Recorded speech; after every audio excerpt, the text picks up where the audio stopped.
ni Platini P nawe ageze kuri red carpet uri gutamba kuri red carpet muri aya masaha turi kuvugana.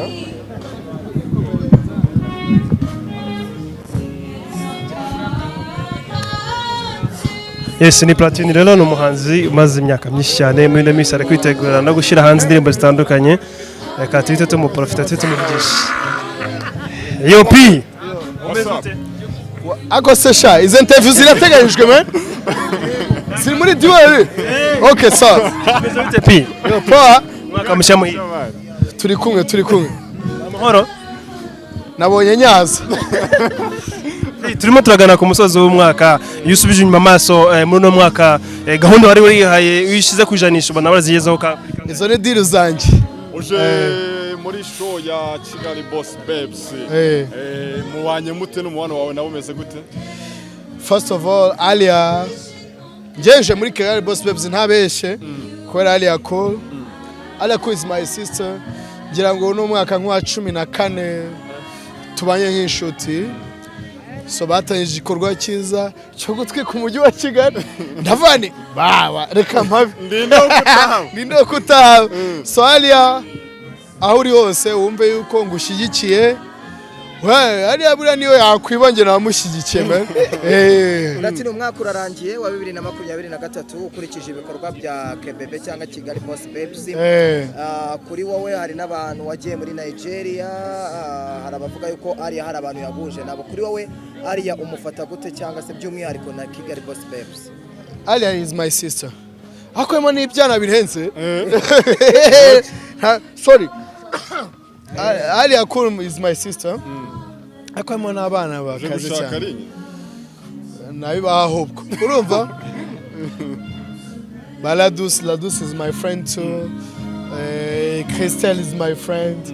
Nabandi bose n'abashiti banjye ariko by'umwihariko Alia Cool kuko yambere inshuti nziza mu myaka 14 tumaze tuziranye. Ariko mbona ntago ngiye kwabeshye muraza kubyibona muraza kubyereka abanyarwanda abakobwa nyine u Rwanda rurabashyigikiye banazanye impinduka muri shobe nk'ibi boro ntago nambimenyereye ntago nabeshye ntago nambimenyereye ni ibintu bafite icyo bita reality TV show nje nabashe kugira amahirwe mbona trailer yayo so ni ibintu nyine bahinduye game kandi igomba guhinduka nyine ntago twaguma mu bintu byo muri 2009 Dream Boys iza n'abandi baza so we good. Platini waguze tike cyane invitation je naguze teba miliyoni 5 bro ya sorry ahubwo iri he iri muzashize ababa wayiguze zashize Platini reka tukureke nawe ugende kucyundeka situganire twikomereza Platini waruvuze uti hano ariko harimo n'ibyana avuga ati se Platini nyamuneka komero kawakoze ubukwe ibyo rugo byawe ntubijye ufite urugo cyane fresh sinigeze mbikubaza ntukambaza iby'urugo rwanjye. Dusoza umwaka mu muziki bimeze bite umwaka turaranyuza n'indirimbo nshya cyangwa turatangira n'umwaka? Oya ntukambere ababwiye abanyamakuru bamugira ikibazo ntimugikurikira my brother Janvier yimukiye mu ntara njewe reka nkubwize ukuri umwaka watangiranye n'indirimbo nari nsoye yitwa ngo mbega byiza that's one song.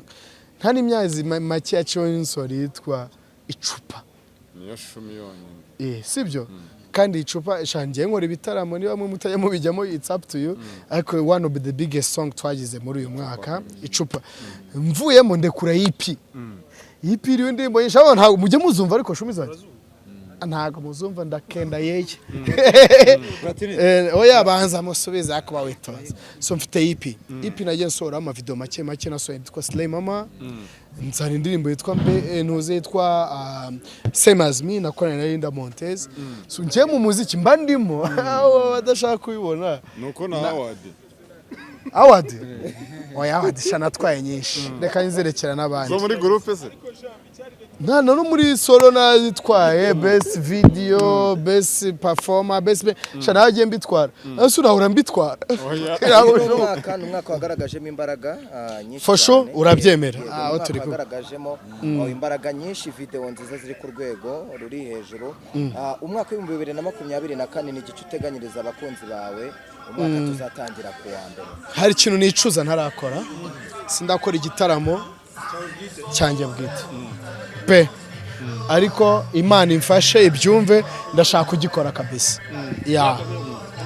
umwaka utaha indimbo zo nzazibaha sizarukwiza mpfuye ariko niba ndashaka kwa igitara umva mfite ikintu ntarereka abantu tu show yanjye yabimeze gute sindabikora